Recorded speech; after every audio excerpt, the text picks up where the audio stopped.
Hello viewers, কি অবস্থা সবার? কেমন আছেন? আশা করি সবাই ভালো আছেন।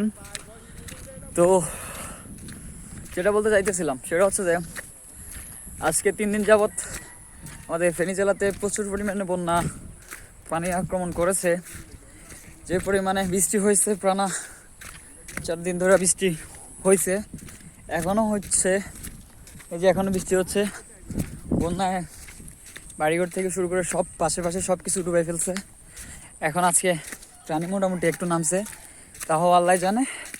আকাশের অবস্থা খারাপ, যদি আবার বৃষ্টি হয় তাহলে আবার সিরিয়াস অবস্থা হয়ে যাবে। অনেক কষ্ট করে রাস্তা পার করে আসছি, নেতাদেরকে বোঝাতে পারবো না। ও আসলে বন্যার জন্য এত ভোগান্তিতে আমাদের থাকতে হবে তা কখনোই জানা ছিল না।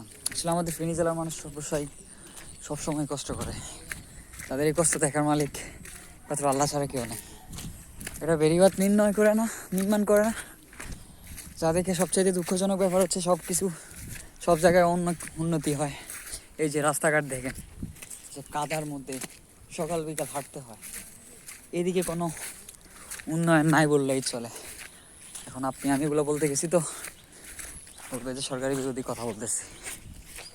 তো ভালো থাকবেন সবাই, দেখা হচ্ছে আবার নতুন কোনো ভিডিওতে। আর সেই পর্যন্ত সবাই দোয়া করুন বন্যা যাতে পরিস্থিতি নিয়ন্ত্রণে আসে।